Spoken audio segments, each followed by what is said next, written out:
this panel is kind of one of the three priorities of the Institute. I say that because it's about building capacity in the North. We're big fans of creating opportunities and promoting and celebrating youth success in Northern Ontario. I don't know if you've noticed it, but many of the staff running around here are considerably younger than me. Certainly they remind me of that every day, and somebody at this panel used to do that too when she was around our offices. In any event, it is exciting for us to see these kind of opportunities, and I actually gave a media interview earlier this morning talking about the fact that from my perspective, looking at these kind of young people in our communities, the brightness, the energy, the enthusiasm, and the commitment to hard work, I don't really have a problem looking at a successful future for Northern Ontario. On that note, I'll introduce now, she promised me she'd be gentle if I got the pronunciation wrong. Azanikwe Nwachig. Close? Not bad. Worse than when I wasn't standing on the stage, so maybe it's just better if I didn't try to pronounce that. That's my brutalization of Anishinaabe. It translates into angel woman, light coming over the clouds. Having talked to her even briefly, I understand where the name came from. Her other name is Kaella-Marie Earle. She's an Ojibwe, Odawa, Potawatomi, Anishinaabekwe from Wik-Wemikom, Anishinaabeg, and Earle First Nation. More importantly, and I love telling stories about daughters and fathers, mostly because I have three of them. She was small, she wanted to be a scientist and engineer, and the reason she did that is because her dad inspired her throughout her childhood by bringing her to tour industrial factories and electrical power generation plants. Now, I'm sure that sounds way more interesting now than it did back then, but I suspect she'll illuminate whether that was true or not. I have visions of, dark tunnels, grease, and all that kind of thing, but anyway. She tries to change the narrative on Indigenous people in Canada by running cultural revitalization allyship training camps in the summer. Director of the Mamawi-Gishebwen Indigenous Cultural Training Camp. And this year the camp had 50 participants and took place in Wanapete, Ontario. For the past year, she's worked as a district engineering intern with a team of amazing people in the construction northern region of Enbridge Gas Incorporated, and she repeats on a regular basis just how amazing her colleagues are. So I think I have to go meet these folks. She ran the National Indigenous Peoples Day celebrations for her district and continues to help the company with Indigenous cultural competency through UG's Indigenous Champions program. I'm going to skip over Katie for a second and talk about our final panelist, Thomas Mercier. Originally from a small town north of Saguenay in Quebec, Thomas has always been passionate about defending the interests of communities far from major centers. He holds a DEC in History and Civilization from Cégep de Chicoutimi and a bachelor's degree in International Studies and Political Science from the Université de Montréal. He has always been interested in linguistic minorities both in Canada and internationally. This is why he completed a master's degree in political science with a focus on globalization at the Université de Lausanne, where he wrote a dissertation on the relationship between the French-speaking and German-speaking communities of Switzerland. So you'll notice I had my head down reading all of that. That was absolutely fascinating. More importantly, Thomas is a really bright guy, very enthusiastic about the North, and not averse to travel. As I mentioned earlier when I was picking on him, Thomas' mandate is all of Northern Ontario, so he travels quite a lot. He's been to the Sault several times and along Highway 11, and he'll be back, I'm sure, on a regular basis. Now, it's kind of bittersweet for me to introduce the middle speaker. I've had the pleasure of working with her. Don't swear under your breath. That's totally inappropriate. I had the pleasure of working with and learning from her for several years, and I'm over the moon with her continued success, but I do have to say that I miss her guidance and wit intensely, and I'll never really like the city of Sault Ste. Marie and future Sault Ste. Marie as much as I used to. She's a boomerang back to the Sioux. Katie has over 11 years experience working in policy, communications, and community development. Her interest in pairing public relations with community, economic, and social development has contributed to the long-term sustainability and resiliency of northern and rural communities.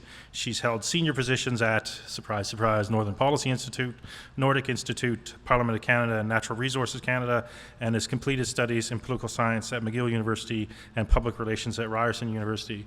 As you can see, I've left you in good hands for the next little while as these three individuals talk to you, and certainly the North is good hands going forward. So, Kaella, you want to take it from here, and off we go.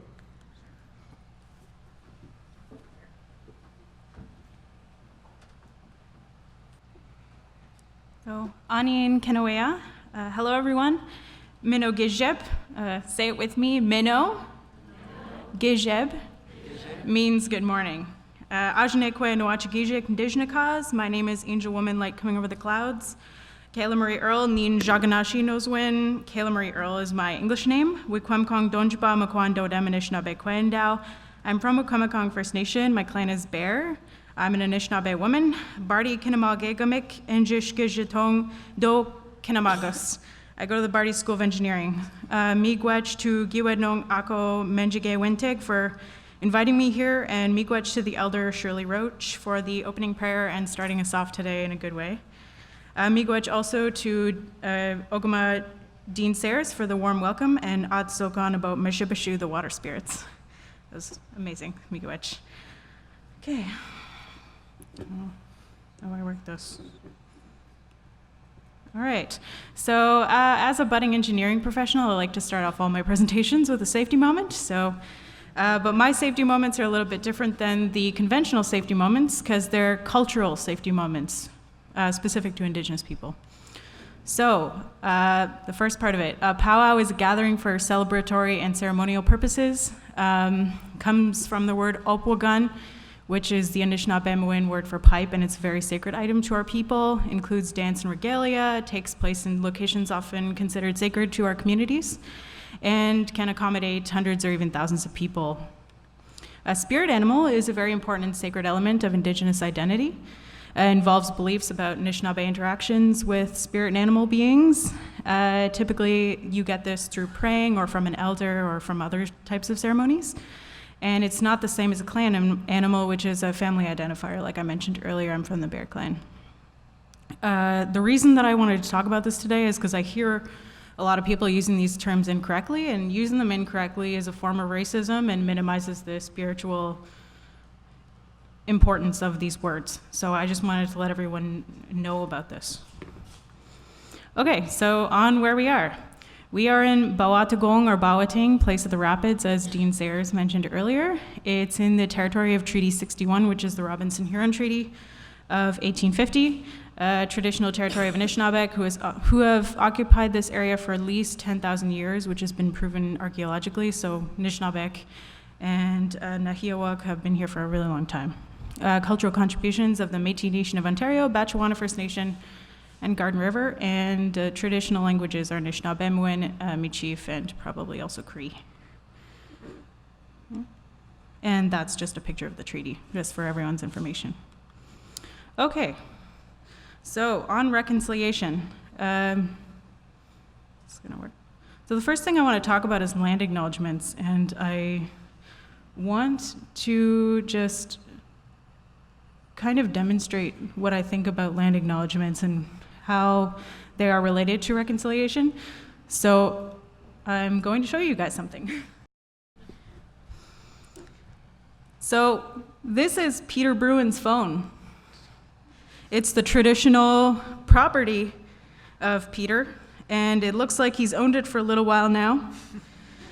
Acknowledging that it is his in the spirit of reconciliation and healing, so that we can both heal over the fact that I took it. Is this reconciliation? What would make this reconciliation? Truth. So I am being honest that I took it from him. Anybody else? Give it back. Perfect. Yeah, exactly. Yeah, the treaties say that actually. So reconciliation doesn't really mean anything unless it's paired with the action of reconciliation. So if I come up here and I say that I took something, and even if I'm being truthful about it, it doesn't really mean anything unless I actually do something about it. Okay. So the point I wanted to make is that reconciliation doesn't really mean anything unless there's action of reconciliation paired with it. So I'm asking you to really ask yourselves, what are you doing above and beyond the status quo to achieve reconciliation with Indigenous peoples? Are you doing something? The other things I think is important to work on is cultural safety and awareness, like I mentioned earlier in my safety moment, especially in the workplace and academia. These are critical components for the retention of Indigenous peoples in different areas. Language revitalization is a critical piece, and I'll get into this later, but basically everything about our people is found in the language, and so language revitalization is going to be a revitalization of the entire culture. Improvement of Indigenous jurisdiction in their respective communities. So this is, Dean Sayers talked about this earlier, but I'm going to talk more about this in a second. Recognition of Indigenous ways of knowing and being as valid, and accessibility of accessible, culturally relevant healthcare, education, and childcare, all are chronically underfunded. So this is one of the most painful points for me. I just read this article called Death as Expected about the child welfare system in Ontario, where 102 Indigenous children died over the span of 5 years between 2012 and 2017. 72 of these children, about 71% of those children who died, were in Northern Ontario. So this is a problem that hits home for everybody in the room. This isn't even from a complete set of data, so it would be a much higher number than that. This is from Indigenous agencies covering most of the area, underfunded by about $400 million over 5 years. A human rights tribunal found Canada guilty of purposely underfunding on-reserve child welfare in 2016. So why are we doing this? The Ontario government is the one who created the system and continued to perpetuate it. Indigenous children are dying because of it. So now let's talk about the suicide crisis. First Nations youth are more than 3 times more likely to die by suicide than non-Indigenous youth in Canada. In an executive summary by the Standing Committee on Indigenous and Northern Affairs released in June 2016, it was found that when First Nations communities assume greater control over their economic, health, social, policing, and educational services, and have retained the use of Indigenous languages and related cultural infrastructure, they experience lower rates of suicide overall. So this is the point I talked about earlier about everyone's responsibility to provide resources to Indigenous communities for redeveloping the Indigenous jurisdiction in our communities. This will literally save lives. This will literally save the lives of children. So healthcare. The availability of healthcare to First Nations communities is awful in Northern Ontario. In 2015, a 5-year-old Indigenous child from Sandy Lake First Nation died of strep throat. This boy named Brody Meekus died from strep throat due to a shortage of medical resources in Sandy Lake First Nation in the district of Kenora, which is here in Northern Ontario. Another little Indigenous girl in Bekanjikam First Nation also died of strep throat. Indigenous life expectancy is 5 to 7 years shorter in First Nations reserves in Canada. Rates of tuberculosis, diabetes, traumatic injury, infectious disease, and suicide are statistically high. We are allowing third world country conditions in terms of healthcare in First Nation communities in Northern Ontario, so this is critical for us to focus on going forward. So just to relate this back to Indigenous teachings, this is the word for honesty in Anishinaabemowin, Goya Kwadiswin. When you break down the word, it breaks down into the correct way of doing something in accordance with. Wa is white light, De is heart, and Win is a way of living. So the entire word means not just speaking the truth, but a state of living in your life in accordance with the light of creation. Another teaching that relates back to what I was just talking about is truth, so Debwewin. When you break this down, it breaks down into heart is De, Boe is speaking, the physical act of speaking, and Win is a way of living. So the truth is a way of living where you're speaking from the heart and you only speak to what you understand. The understanding that everyone has their own personal truth. So when you hear Indigenous people speaking my truth, that's where that comes from. So on climate change. Climate change is not a science problem, it is a cultural problem. We already have the technology, we already know that climate change is happening. It's just a matter of changing the culture of the way that we operate to deal with it. Indigenous people can provide a culture to solve this problem.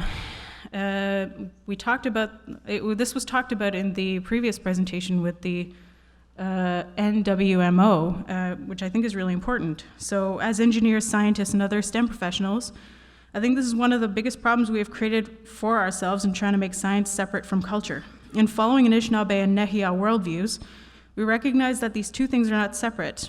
When you have the kind of worldview where you are living in the light of creation with the recognition that you are nothing without it, you have a profound understanding of what kind of ethics needs to be applied to your work. And I think this is where we are falling short on climate change related issues. If you don't care about something, you're not going to do anything about it. I think it's that simple. When we add environmental stewardship into our core set of ethical values and teach the cultural value of taking care of the land, we can actually improve things. Anishinabek and Nehiyah people know this. It's why we're always protesting. Let's channel that energy into a process we can work on together, and like an indigenous-led initiative. I've seen it happen. So, environmental stewardship led by indigenous people. So, on engineering, whether or not indigenous problems are political problems doesn't really matter, in my opinion. They are definitely engineering problems. No one would argue that inadequate infrastructure, inoperability of water treatment systems aren't engineering problems. So that means that our code of ethics needs to change to include indigenous style of ethics. So the current set of ethics that we go by is duty ethics, but indigenous ethics, like the words I've been talking about today, are virtue ethics, called Mino Bomadzawin, which means living in a good way. So awareness of indigenous issues, such as treaty agreements, is critical in engineering, as these will impact project management for most engineers in Northern Ontario, especially in natural resource and energy-related industries. We need a curriculum change, and we need professionals with the knowledge of Indigenous peoples to improve these business relationships. I read a post from a community member in Neskantaga, which is in Northern Ontario, dated a little over a week ago, which read, "This is to inform the members and residents of Neskantaga First Nation that in the conference call today with Indigenous Services Canada, we have been told that there will not be any help coming to the First Nation in terms of our water crisis state of emergency." The government is completely ignoring this. Indigenous Services Canada's response is to provide 1.5 liters per day per person to clean, bathe, cook, and drink the water. Just a little sidebar, every time you flush the toilet with potable water that you can actually drink, it's 6 liters of water. So imagine trying to survive the day with 1.5 liters of water. This is happening right in Northern Ontario. The poster goes on to say, there is low pressure, untreated water with all the potential bacteria, including E. coli, that is going into community residences. There will not be an evacuation for the vulnerable people, including chronic patients, elderly, and infants. Indigenous Services Canada's solution is to continue having conference calls and monitor the situation. So again, why are we allowing third world conditions in Northern Ontario? It's completely absurd. So again, kind of hitting the point home about how this should be important to engineering professionals. This is from the Professional Engineers Act, Regulation 941. Our code of ethics prioritizes the fidelity to public needs, devotion to high ideals of personal honor and professional integrity. So the public safety is number one in our code of ethics, as well as the practitioner's duty to public welfare is paramount. So this is supposed to be the most important thing to professionals, yet most engineering professionals don't know anything about Indigenous welfare. So just to go back to the teachings, for climate change and engineering, I chose wisdom, which is Niibwakowin. When you break down this word, Niib means a way of seeing, Wa is white light, Ka is something in abundance or a lot of it, and Win is a way of living. So when you put this together, it's a way of living and seeing the light in everything, so living in an enlightened way. So we need this. On economy. So we need Indigenous business development and capacity building. This goes back to everyone's responsibility to provide resources for the development of self-determination for Indigenous peoples. Inclusion at all levels of operation, especially in extraction, process, natural resources, and energy generation and distribution. Relationship building is not only beneficial, it's the basis of business with Indigenous people. So I think everyone in this room knows the benefit of creating a positive relationship with someone if you want to do business with them. But with Indigenous people, you don't do business unless you have a good relationship. It's different. The culture is different. So I'm going to talk about inclusion at all levels of operation. I talked earlier about the critical requirement for government entities to provide resources so that First Nations could exercise jurisdiction within their own communities. And I just have a little story about that. This is a story about two companies who came to Sudbury maybe a year and a half ago to talk about the Ring of Fire. They did a talk in partnership with Science North, and there was no Indigenous representation at the talk, made in front of many influential Sudburyans in the mining business. So they talked on a panel about Indigenous people and about how Indigenous communities are struggling with alcoholism and addiction. And I'm pretty sure I was the only Indigenous person in the room. I remember calling it out at the gathering and asking why there wasn't any Indigenous people there. There was no answer. This is an example of a failure to provide resources to accommodate Indigenous jurisdiction over their own territories. At the very least, and this is the bare bones, everyone should go forward with the basic rule of thumb, nothing about us without us. This is not okay, and I hope it's not indicative of how these companies intend on moving forward on major decision-making stakeholder relations when it comes to the Ring of Fire. We can do better than this. Like I said with climate change, most of these problems are people problems and culture problems, not any other kind of problem, and we have the solution to fix them. We need to remove this racist culture of politicians who claim that Indigenous people are taking resource development projects hostage, when the reality is that natural resource projects have been benefiting from Indigenous peoples without any sort of reciprocity for over 100 years. As for commitments on recruitment and retention of Indigenous peoples, I've talked about this before, but Indigenous people are the fastest growing population in Canada and represent the fastest growing segment of the Canadian workforce. However, gaps in the education system, and I postulate gaps in healthcare, make it hard for Indigenous people to complete the education required by employers. I also think there's a major problem with academia and the lack of apprenticeship/mentorship style of learning for a group of people who have learned through apprenticeship and mentorship for the past 10,000 years. So this is a style of Indigenous learning. Inflexible hiring practice, misconceptions, and myths about Indigenous people are also causing problems. There's plenty of information available about how to tackle these problems. It's honestly just a matter of committing to it, changing your educational requirements, changing your training style to include mentorship and apprenticeship, cultural training so that Indigenous people feel safe to work there. Question standard job requirements. Question how your hiring strategy might contain barriers to Indigenous people. I can't tell you how many times excellent Indigenous professionals have described to me how they got their jobs in an unorthodox way, including when I got my job at Enbridge Gas. And these are people that really deserve the job and are doing amazing.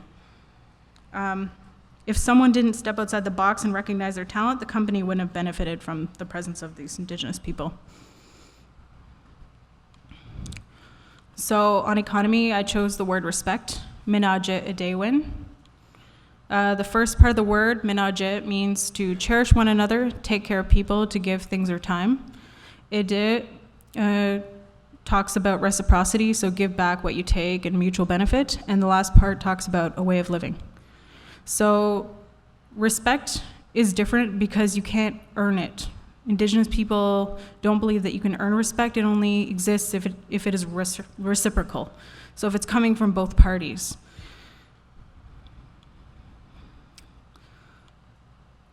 On who we are in Northern Ontario. So this is approaching the end of my presentation. We need to talk about Canada's dark history and the genocide of Indigenous peoples. If we're going to achieve reconciliation, then we need to start talking about what happened and owning it. How else are we going to move forward? Commemoration of that history needs to occur. So I see a lot of historical areas that have to do with that dark history crumbling, and people are just forgetting about it. This is not how we're going to learn from the situation. Addressing of anti-Indigenous racism and bias. So a lot of people have unconscious bias. Everyone has unconscious bias. Does everyone know what bias is? Unconscious bias? Okay. I will talk about what bias is. So close your eyes. Everybody close your eyes. I'm going to say a few words, and the first thing that pops into your head. So, politician, engineer, Mayor. Did anyone think of anyone other than a white male when I said that? Anybody? One person. Okay, most of you have that unconscious bias. And it doesn't make you a bad person, it just means that you have an unconscious bias that was kind of given to you by society. We can address these things by becoming more aware of them. So recognition of the past is temporarily uncomfortable for non-Indigenous people, so it's not a fun thing to talk about, but Indigenous people have to live it. So it's been uncomfortable for us our entire lives. So just the recognition of that, when we're talking about reconciliation and addressing Canada's dark history is really important. So for this one, I chose humility, dabad dentiswin. So the first part of the word dabad means going down towards the earth, lowering or grounding ourselves. End is thinking or thought. Is something that exists naturally, so I think therefore I am. It's an existential idea. And win is a way of living. So there's no heart in this word like in the other words, de, because it's a mental word. It's about the head and not the heart, a state of living where you have a grounded sense of self, the understanding that you're nothing without creation. So if you live by this, then you can really change the way that you work in a good way. So things that we can do. Make an effort to understand the different ethical worldviews in science and engineering. This will benefit everybody. Recognition of the validity of Indigenous ways of knowing and being. So this was mentioned more than once. Indigenous healthcare, Indigenous ways of doing things are just as valid as anything else. Relationship building is not only a positive attribute of project management, but it is the basis of business with Indigenous people. So again, if you're wanting to do business with Indigenous people, you need to build a relationship. Become more involved with the community. Go to their events, meet their people, give people a hug. Like, this really works. So Anishinaabe language inclusion is vital. So going forward for the future of Northern Ontario, we should be including Indigenous language in everything. It should be standard. You know, I was really impressed to see Giwed Nong Akman Jagewenteg on this sign. This is amazing. This is what we need. This is what we need to do in all of our businesses. We need to address the chronic underfunding of Indigenous healthcare, childcare, and education. This is critical. This is really going to help our economy in Northern Ontario. If Indigenous people are going to make up a good chunk of the labor force in the next decade, then we need to address this. This is going to impact everyone's business, whether they like it or not, because Indigenous people are the fastest growing segment of the labor force. Support of Indigenous initiatives and operations within STEM professions and governing bodies, such as the Professional Engineers of Ontario. Okay, so I just wanted to plug my camp because this is something that I do. It's Mamawegabeshwin, which means Together Camp. It's an annual land-based experiential Anishinaabe culture camp founded in 2017, which includes the provision of a safe platform for Anishinaabe youth to reclaim their culture. But it's also an opportunity for professional development, for allyship. So Indigenous and non-Indigenous participants get together for a 4-day land-based experiential camp, and this is what we do. We work on understanding each other better and reclaiming the culture. Non-Indigenous participants also get a chance to learn about Canada's dark history. So in 2019, we raised over $40,000, and in 2020, we expect $100,000. So we're doing pretty good. The first year was like $5,000, so this is a miracle for us. And this is just a picture of the camp this year. We had 50 participants from all over Northern Ontario, and the non-Indigenous participants included people such as professors, social workers, and we also had a psychotherapist, and they're all interested in developing allyship skills for Indigenous people. So that's it.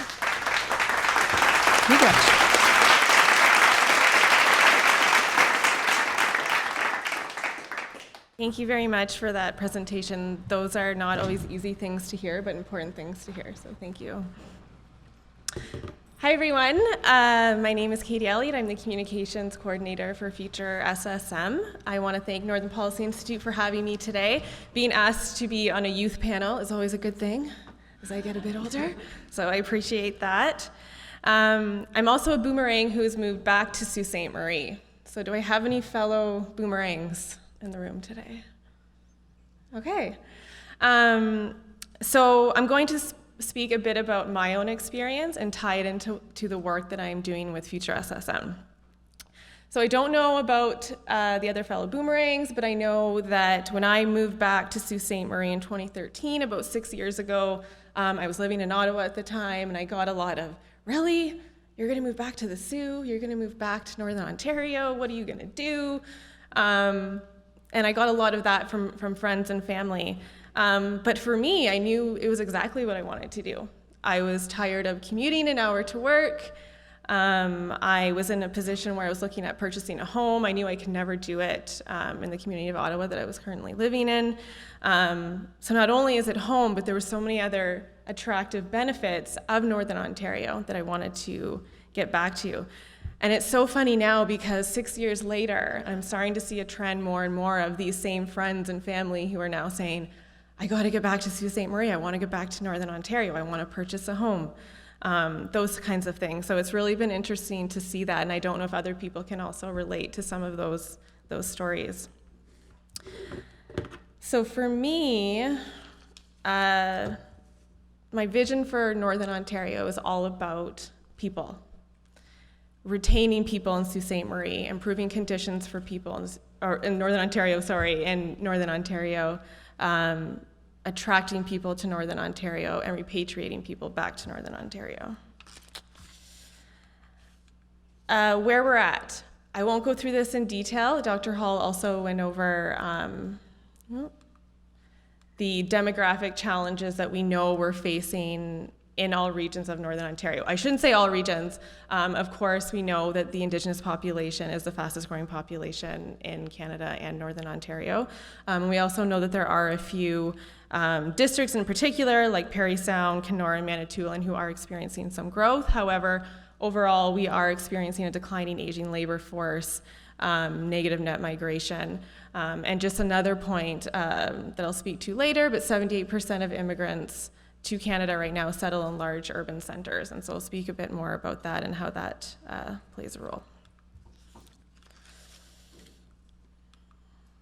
So we need to increase the population, and we need to increase the population to meet economic development and labor market needs and increase revenue generating capability.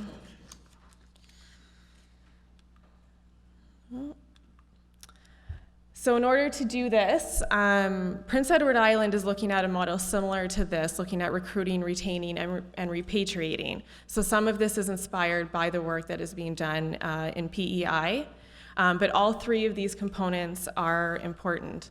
I'm just going to pull this from the Northern Attraction series, which was done by Northern Policy Institute. They included a ranking of characteristics of a welcoming and attractive community. Of course, employment opportunities is number one, social capital, housing, newcomer serving agencies, educational opportunities, suitable housing. These are all listed on here, public transit. I just list these to mention that, you know, we need to improve in a lot of these areas, and I think that a lot of these need to be public policy priorities for Northern Ontario. But I also just wanted to mention them for later in the presentation. I'll be speaking to messaging and how we get our message out about Northern Ontario and where we can highlight some of these based on the competitive attributes that we have. So recruit. It's important that we are recruiting outside of Northern Ontario to get people to come to the Northern Ontario's regions. So we need to promote Northern Ontario's competitive advantages with innovative strategies and tactics. So this is really where the communications comes into play and marketing. I know Dr. Hall mentioned some innovative strategies that are also being done in other parts of the country. And so I'll speak a bit more to that. Ensuring newcomer settlement support services are accessible and sustainable. Collaborating with local Indigenous skills, employment, training strategy, service providers, working with post-secondary institutions to grow, attract, and retain international and Indigenous students. And support welcome to the community initiatives. This list is not exhaustive, so I'm looking forward to speaking with everybody later today about other things that they think should be included in strategies to recruit. Retain.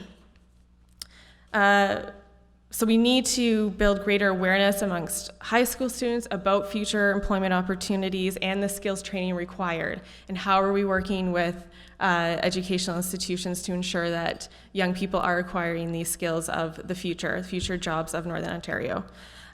Work with youth to identify quality of life initiatives and make the community more appealing. So through my work with Future SSM, we've been going to local high schools, post-secondary institutions, and asking young people, even though it's funny sometimes because you go to a high school and it's like, what do you like about Sault Ste. Marie? And right away it's nothing. I want to get out of here. And I understand that. But we really are trying to find out, like, okay, then what would you want here? What is appealing to you? What would you like to see? And so that's been really, really eye-opening and interesting. And we've also been speaking with international students at Algoma University and Sault College and asking them the same types of questions. Do you want to stay in Sault Ste. Marie, in this particular case? Do you want to stay in Northern Ontario? Do you want to stay in Canada? What are those barriers?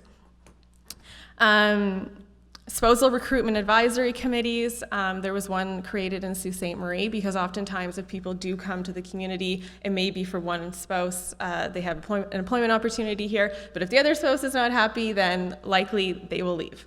And so we've created a committee to look at how can we support spouses in their transition, how do we connect them to employment opportunities, that sort of thing. And expand employment and mentorship opportunities. And I know this was mentioned how important, different styles of learning and mentorship are important. So I won't list all of these, but there's, like I said, I'm looking forward to hearing other ideas on retaining young people in Northern Ontario and repatriating.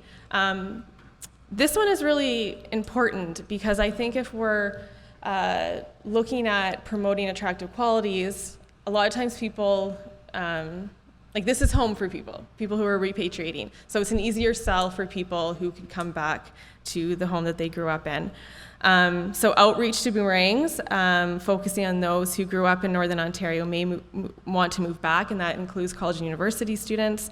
Celebrating repatriation success stories, I'll talk a bit more about that. Working with post-secondary institutions, alumni boards, and developing active networks. An example is the Sioux Network. It's a network of people, former Siouites all around the world.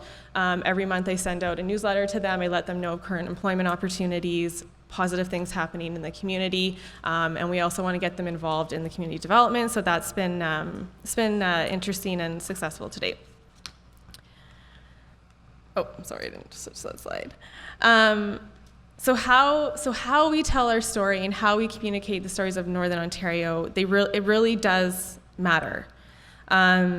Also in the Northern Attraction series by Northern Policy Institute, it indicates that a marketing communication strategy is needed for a community to attract and retain newcomers, people, and build community pride. And so it's important to think about what features, attributes of the community we are going to market, how are we going to make that message sound inviting, what tools are we going to use, are we going to use social media, who are our target audiences, do we have a website? All of these basic questions, but they become extremely important when we're looking to recruit, retain, and repatriate. So we almost want to flip the narrative in some cases and introduce Ontario's northern regions in a new and unexpected way, recognizing that every community is unique, especially looking more to the far north, but taking opportunities to go beyond just tourism and selling the life. The new brand of Sault Ste. Marie, I'm really proud of it because we have included welcome, bienvenue, and bindigan as part of the brand. And so we want to be a welcoming, inclusive community. And so we're really proud of that brand that provides that message.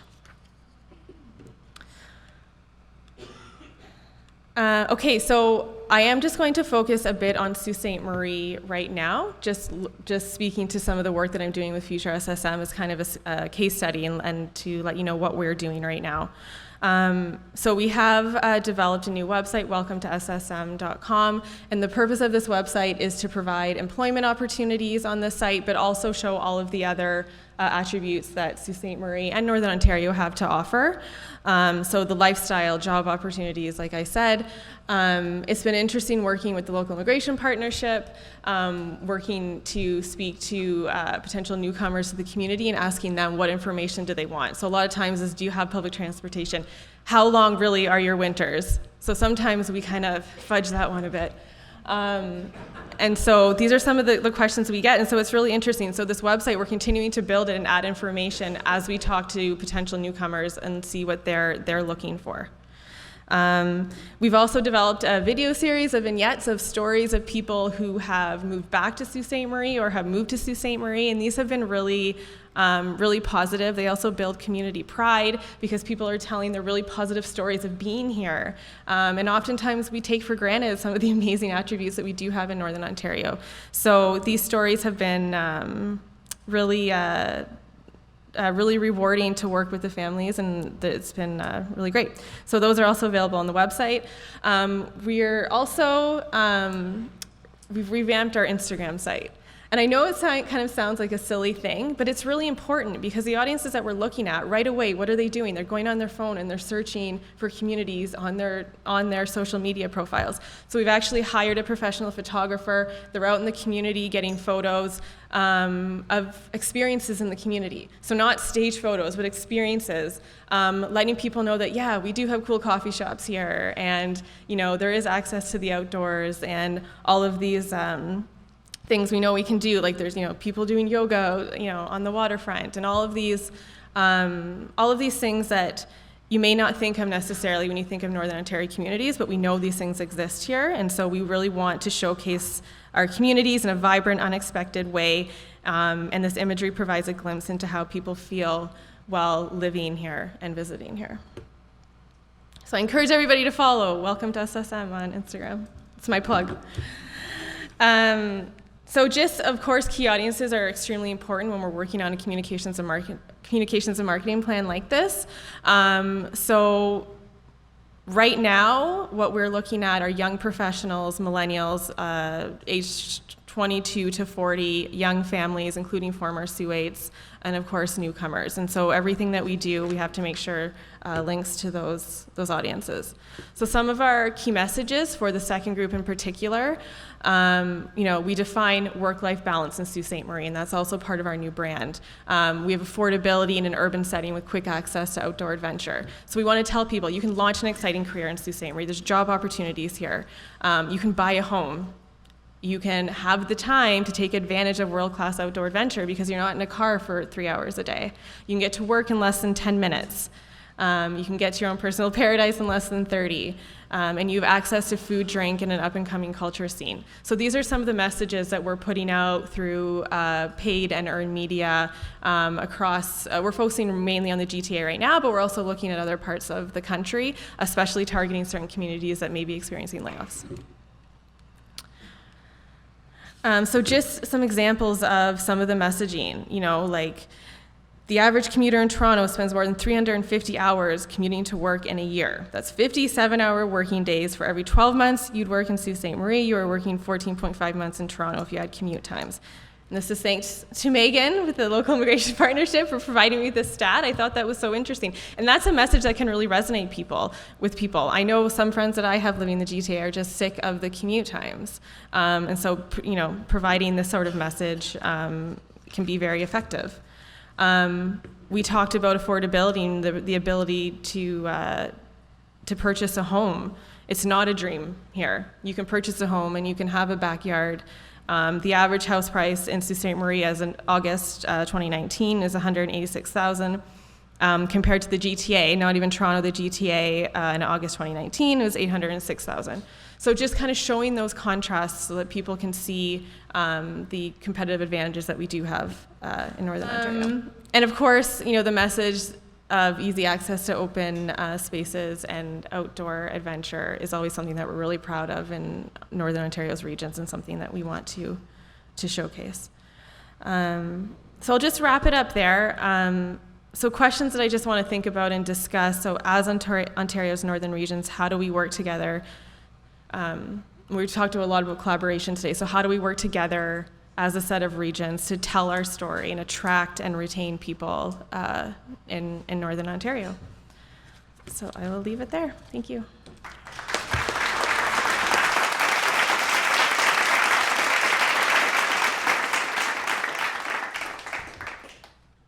Okay, so bonjour tout le monde, hello everyone. It's a pleasure for me to be here today and express my vision of Northern Ontario's future.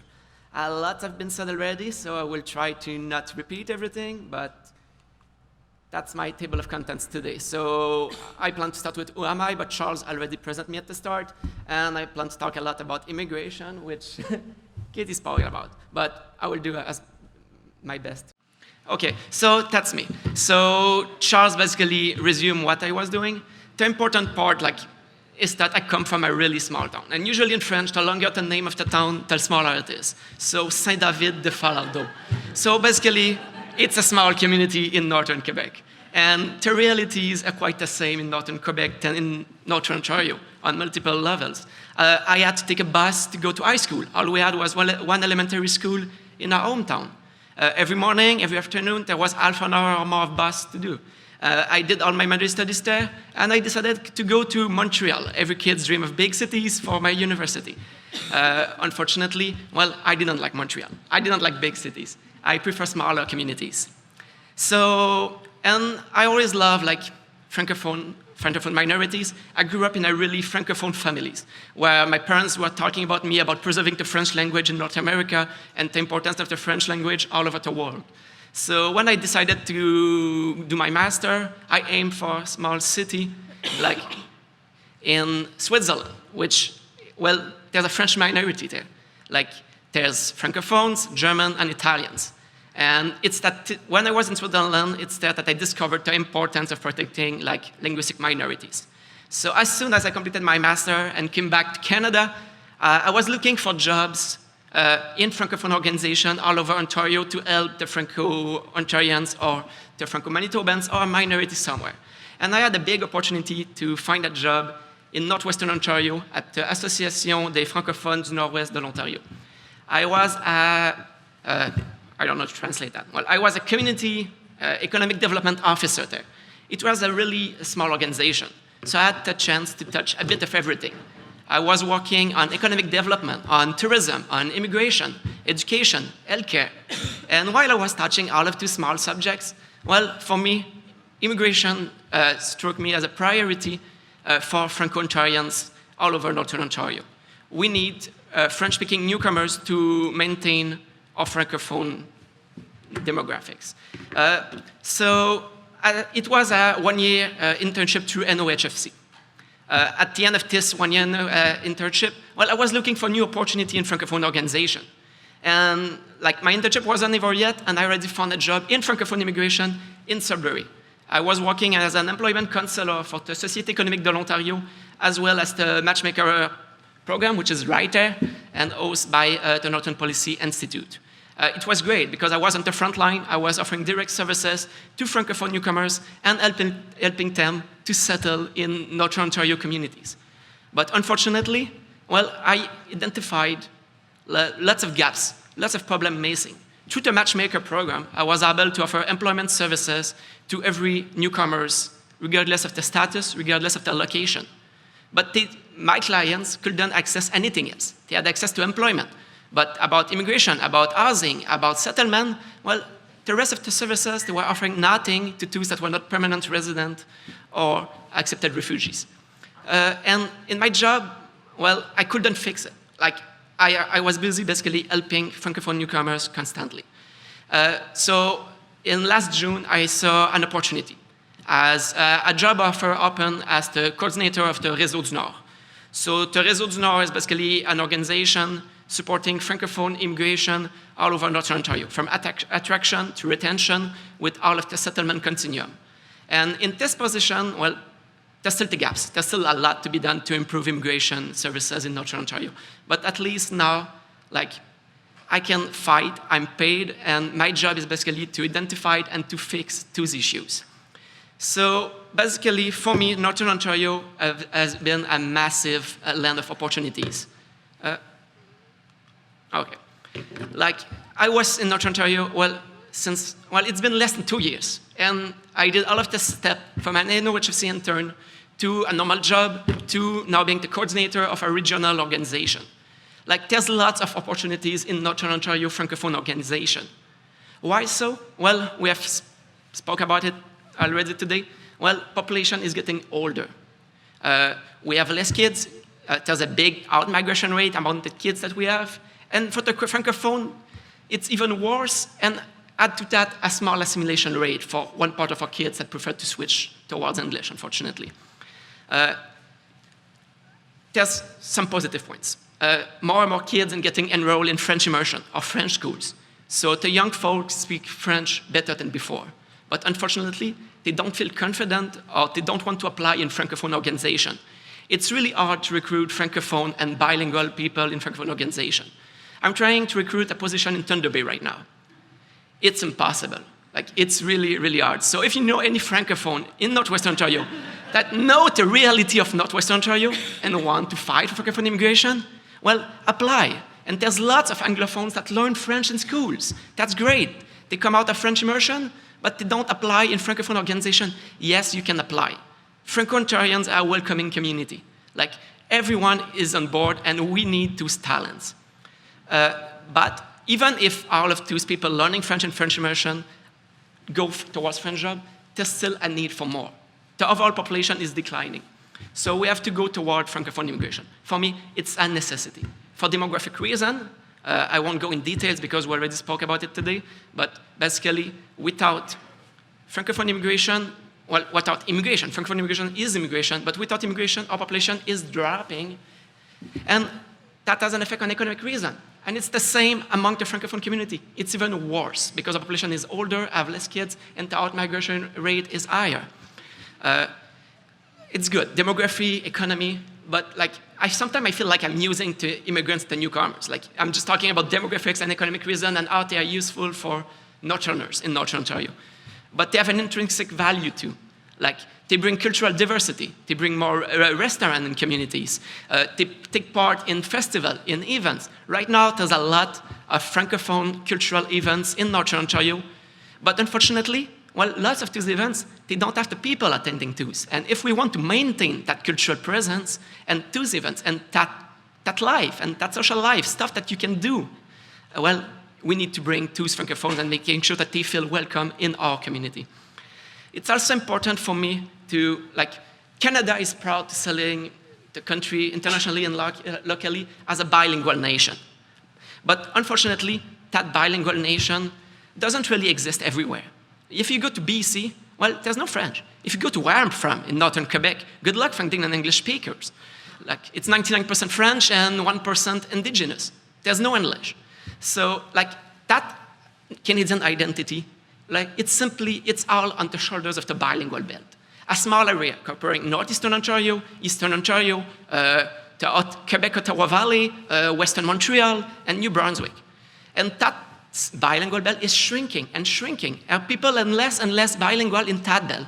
We are losing the only part of our national identity that we're so proud of that is really bilingual. And honestly, Francophone immigration for me is the key to maintain that bilingual belt alive and making that bilingual belt expand. So all of Canada can truly become what they sell themselves to be, a bilingual nation.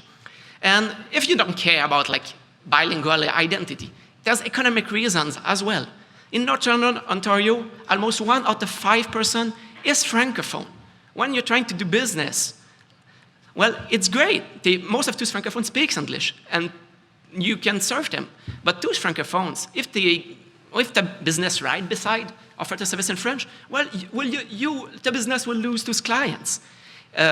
If you're in Sault Ste. Marie, well, there's less Francophones, but you have a contract with someone in Earle, to the person locally present in Northern Ontario that would like to have a French services. There's a big difference when you can serve someone in their own language. It's not just about Northern Ontario. In all of Ontario, there's 800,000 Francophones and 1,500,000 people that can't speak French. Like, that's a big market to tap into. In all of Canada, there's 10,500,000 Francophones. It's not just about Canada, it's internationally. French is the second most learned language in the world after English. Like, we're talking about innovation, about the future of Northern Ontario and how to take advantage of it. Well, if we're a bilingual region, we have a massive advantage among the competition and the rest. Like, there's 300 million Francophones right now. Everyone in Europe is learning French. It doesn't seem like it, but in Spain, in Italy, and Germany, there's between 10 and 20% of Francophone. Like, there's 12 million Francophone in Germany, and they don't overlap completely with those that can speak English. In Netherlands, Romania, Portugal, there's 1/3 of the population that can express themselves in French. Those are clients for Northern Ontario. It's not just about Europe. Europe population is declining or stagnating. It's a lot about Africa. That continent is projected to grow. Like there will be 1 billion French speakers in 2050. That's a huge potential to attract newcomers and do business there. And the rest of the continent speaks English. If we have a bilingual region, well, we have a competitive advantage over most of the competition elsewhere.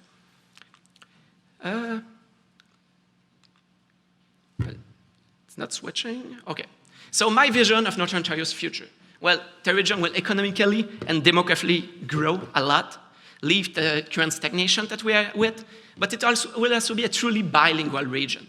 And that region will be diverse and inclusive. It's important that Francophones and Anglophones take care of visible minorities and Indigenous people. It's important that Anglophones, visible minorities, and Indigenous work together to promote the Francophone language in Northern Ontario. For years, at the start, Francophones and Indigenous people were working together. Just think about Louis Riel Rebellion in Manitoba, or Pontiac Rebellion around the Great Lakes. But unfortunately, that connection has been lost. Before, the Francophones could speak Indigenous language. There was even some language that were like Michif, which is a mix of French and Indigenous language. Before, the Indigenous could speak French, but now we're living in two separate bubbles, and we are fighting in two separate places without fighting together. In the past, Francophones and Indigenous were fighting hand in hand for the land and to free the land that was colonized. And we need to bring back that connection. We need every stakeholders in this room to work together. And for me, like, I had a great story. Like, in less than 2 years, I could move every step. But let's face it, I'm a Canadian citizen, I'm white, I'm a man. I seriously doubt that a visible minorities without Canadian citizenship and a woman will have had the same chance than I have. So we have to work a lot on this. To reach my vision of Northern Ontario, like, we have a few challenges to overcome. We have made great job at making sure our kids learn French. We have made great job at attracting more immigrants. It's growing up year after year, the number of immigrants in Northern Ontario. But we need to substantially increase the number of Francophone and Francophile immigrants in the area. And to do this, well, we need to highlight the assets and the attributes of Northern communities. We need to be better at attracting, selecting Francophone and bilingual countries. You need bilingual newcomers. You won't get by with just French in Northern Ontario. You need French and English. We need to target countries like Cameroon that are bilingual. And we need to target small communities. Don't go recruit in Paris or Casablanca. Those are people from big cities. They will probably leave to Toronto afterwards. Go recruit into smaller outlying communities. And once we recruit, well, it's good to recruit people, but we have to make sure that they stay. And for this, we need to identify the gaps and the lack of services for newcomers. And there's a lot of gaps right now with the temporary status newcomers. Once we have identified those gaps, well, everyone in this room, every stakeholder in Northern Ontario needs to work together to make sure that we fill those gaps and we offer services where there's no services right now. And even if we do all of this, there will still be one thing missing. Well, there's a significant need to raise awareness within the communities, especially with employers. And not just awareness for Francophone immigration, awareness for all visible minorities and awareness for Indigenous people. All the minorities should work hand in hand to make sure that my story, my experience in Northern Ontario shouldn't be an exception, but the norm for every newcomer, regardless of their race, regardless of their gender, and regardless of their citizenship. And that's it for me today.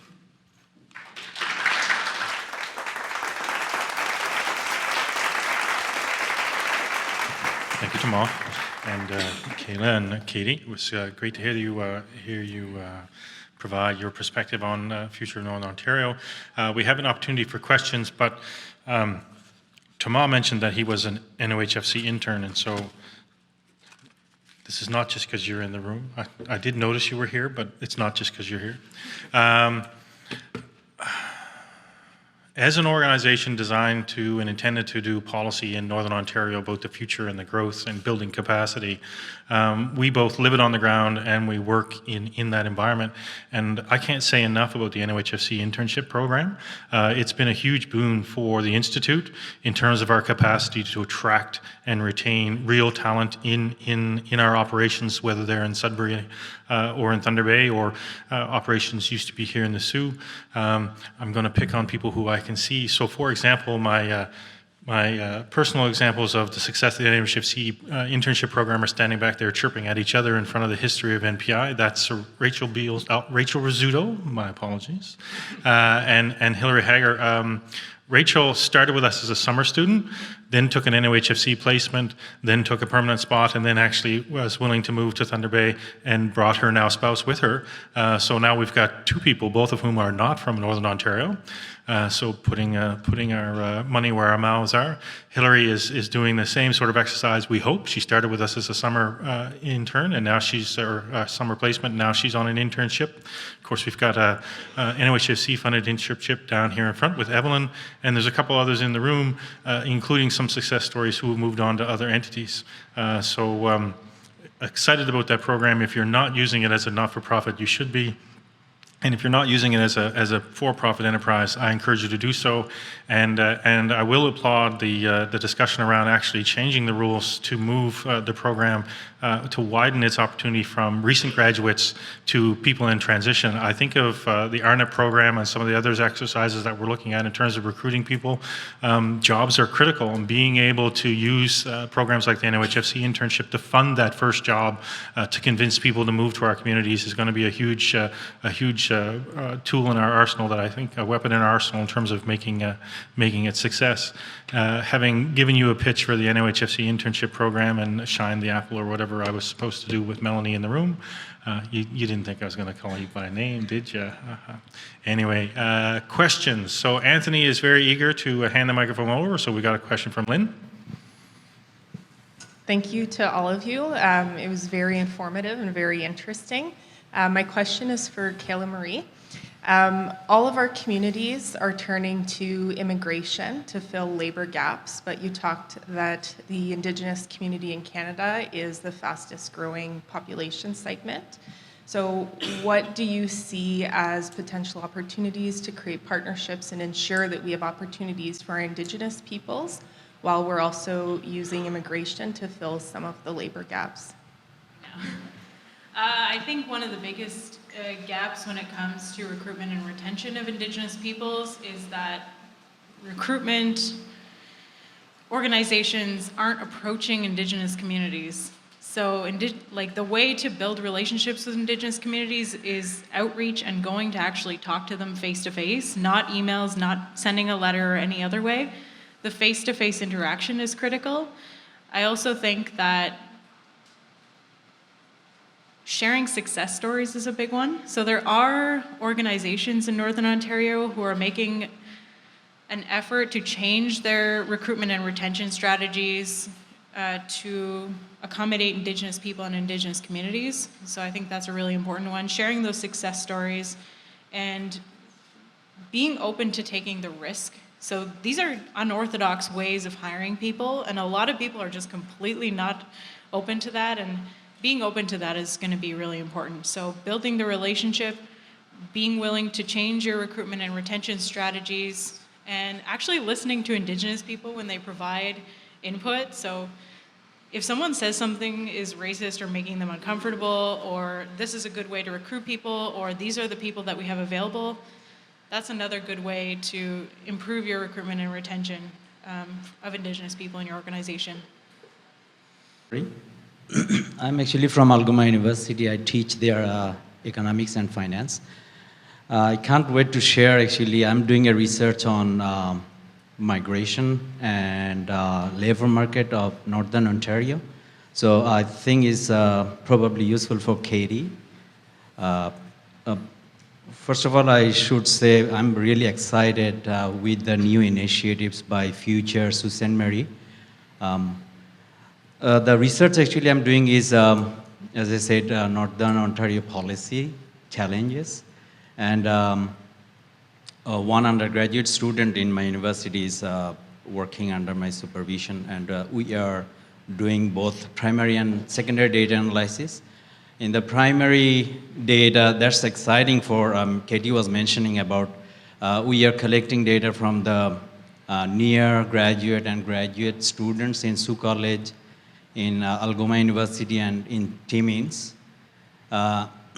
Asking them questions like why, if they are planning to stay in Sault Ste. Marie, or if not, why not, and what will retain them, those kind of questions. And in secondary data, actually, I'm looking at why cities in the world shrinks, and what are the reasons, and what's the reason we have 90% land mass in northern Ontario, but only 6% people are living here. Why 94% people are living in GTA? Asking those questions and trying to answer those questions, in my research. So, and of course many more. I'm including actually Thunder Bay, Sudbury, North Bay, Timmins, and Sault Ste. Marie in my research. So just wanted to share it. Probably we can share our knowledge. Thank you. See, the conference already worked. There you go. Made an introduction. It's a success. We can all go home now. There's a question over here. Yeah, well, so to get started, first, my name is Kevin Ishkogin. I'm from Indigenous Tourism Ontario. What is it with the board of MPI? Newcomers, old board members, they just, anyway, sorry. So first off, I wanted to say one thing I think we generally need to do better in Northern Ontario is celebrate. And what I heard here today from this youth panel, definitely these are three leaders for Northern Ontario moving forward. And I strongly believe that everybody at least once in their life should get a standing ovation. So if you could help me celebrate these guys right now, it'd be much appreciated.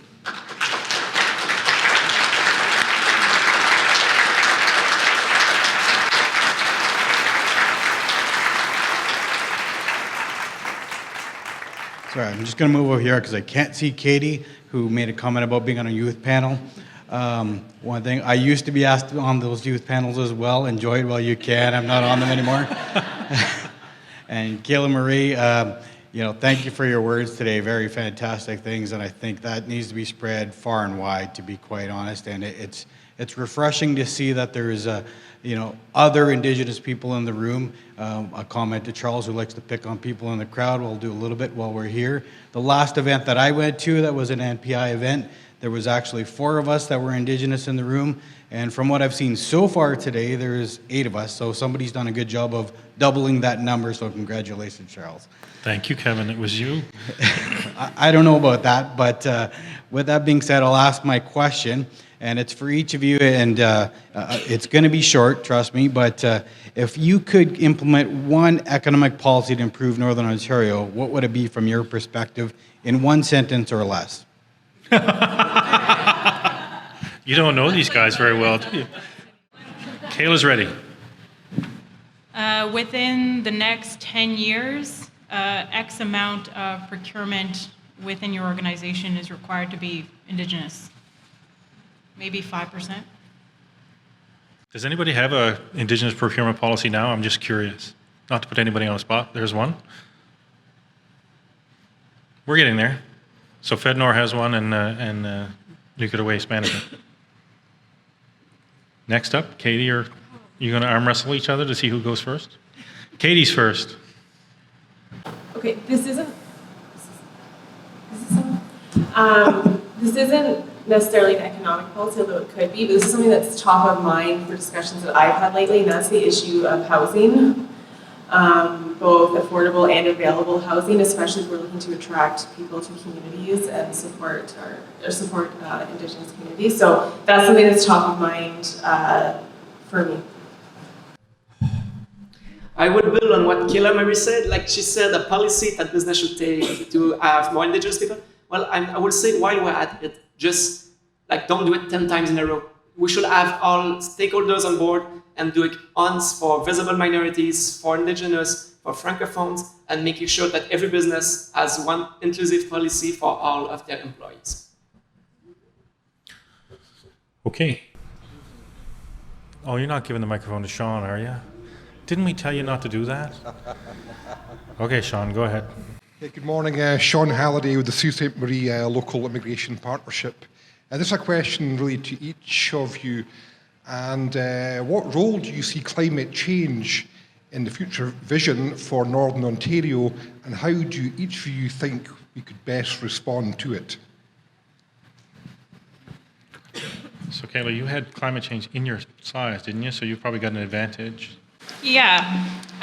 So from my experience talking with big mining people, especially in Nunavut, they've had a lot of success building capacity for Indigenous communities to take over environmental stewardship for their companies. And I think this is really important because Indigenous people have a deep and ingrained understanding of how important the land is. So that culture is there to deal with climate change and deal with climate change related issues. And so when I think that organizations who build up Indigenous companies to take over environmental related issues are gonna go far. One example is there's a company in Nunavut who has a panel of elders who have a lot of traditional ecological knowledge. And basically the elders help the mine create a schedule of when they can operate depending on when the caribou come through. And there's also other examples of this. Another mining company, and I believe they're in Northern Ontario, but they hired an Indigenous person to do research on trap lines, traditional trap lines, and how the mine might impact the trap lines. And that information, the mine is using this information to make sure that they don't go near the trap lines, and they can make sure that the traditional food source of the surrounding communities is preserved. So these are the sorts of things that I think that Indigenous people really bring a lot to the table. So Indigenous people taking the lead on environmental stewardship and climate change related issues is pretty important. So that's the best path forward, I think. Thank you. Building on that a bit, I think obviously the topic of climate change is extremely important for youth, especially given the history of Northern Ontario's economy.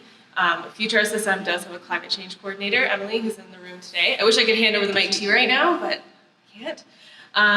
But I think knowledge and awareness is extremely important. Right now, Emily is working on emissions inventory, and I know there's other communities in Northern Ontario who are participating in this program. But even with new developments, I think there needs to be more transparency and awareness of what is taking place, and the onus is on communities, the companies, and us to learn more. But I think that's certainly something that is top of mind for me when it comes to climate change and having transparency and awareness along the way with new developments. Okay. So I agree that, like, with everything that was said, like, climate change is a priority. We need to fight it the best way we can, use knowledge, make sure that the population is aware. But I'm also at that like, if Northern Ontario even do the best that we can, we're still just Northern Ontario. So climate change, even if we fight it, unfortunately, it's gonna happen, and we'll have to live with it in Northern Ontario, just because the Americans are probably dumber than us. So I will say, take the opportunities, seize the opportunities. There's climate change coming up, and like, agriculture is a big opportunity for Northern Ontario with the climate change. I've met a lot of farmers around Matheson and Highway 11, and with climate change, lots of farmers from Southern Ontario are moving there, buying farms, and trying to improve Northern Ontario economy, Northern Ontario demography, and Northern Ontario potential. Agriculture is a great industry because it keeps resources locally. Mining industry, well, you just take everything and you ship it to Australia or the States or Great Britain, and there's not a lot of stuff that stays there. But agriculture, like, it stays locals. And I think, like, I don't know, I feel a bit almost bad to say it, because, like, it's so important to fight against climate change and fix the situation. But, like, honestly, like, on the way we are going right now, I don't think that we will be able to change everything via Northern Ontario, and the best for us will be to seize opportunities and hope the rest of the world follow. And sell our technology in French communities around the globe, right? Yep. There you go. So one last question over here. First and foremost, thank you to each of you for sharing your vision this morning for Northern Ontario's future. I also have a vision, and I think that we're going to do really great things as youth. My question is for everyone, like the panel. I think that Northern Ontario is really beautiful. You each spoke about a unique attribute that we have in Northern Ontario. For instance, the landscape, the culture, Francophone history here, Indigenous history. So how do we have a unified voice across Northern Ontario to share that uniqueness, to attract, retain, and repatriate? How can we work together rather than in silos? Because I think that when we have a unified voice, we're going to actually accomplish that vision better. Strongly agree with what was said at the start. We need a local government in Northern Ontario to advocate for all of us. Unfortunately, it won't happen tomorrow morning. So right now, our job is to get all stakeholders on board and work together. Usually, it's Francophones have a big advantage is that, well, we have regional organization. And it's easier for me, like there's only one Francophone lip, which is me covering all of Northern Ontario. So I have access to all the Francophone actors in immigration, and I can get a regional voice. Usually Anglophones, there's more Anglophones, so there's more local immigration partnership, and there's still more local diversity, but we need to make sure that we're all working together on one plan. Bring the Francophones on board, bring the local Indigenous communities, bring the Anglophones in each community and city in Northern Ontario, and make sure that we build something together. How to ensure that? Well, we are trying to right now. In the immigration field, we just had a meeting yesterday with all of the LIPs and the RIF to make sure that we have a plan. And as the RIF, well, I'm planning to hire a communication officer that will talk about immigration in Northern Ontario, but not just for me, for every actor talking about immigration in Northern Ontario. So what we're doing in immigration, we should do that in every field and do the best that we can and keep lobbying for local government. And once we get it, use that local government as a stepping tool to move forward. Sorry. Thanks, Katie. Katie's also a local leader here. She's the executive director of Habitat for Humanity here locally, so thank you for everything that you're doing in this community. This is why I put this question at the end of my slideshow, because I wanted to ask you that question, or everybody in this room that question. But I think there's obviously a lot of diversity across our northern regions, but I think we definitely need to be speaking more and talking more, because even the work that we're doing to promote Sault Ste. Marie, of course, part of that message is Northern Ontario. And so the more that we promote that, the more we're promoting the lifestyle of our northern regions. But yeah, I think there's a lot of work to do in terms of collaboration to get that message out, not only regionally, provincially, nationally, and internationally. So I think there's lots of room to grow there and to work together and to start talking more across communities. My idea for a stronger unified voice for Northern Ontario is pretty simple. I think that Indigenous people need equal and accessible access to healthcare, education, and that's pretty much it. I think Northern Ontario will be a lot stronger place, and our population will be growing if Indigenous people have proper healthcare and clean water and proper access to education. Okay, on that note, if you can join me in thanking the panel, we'll get them to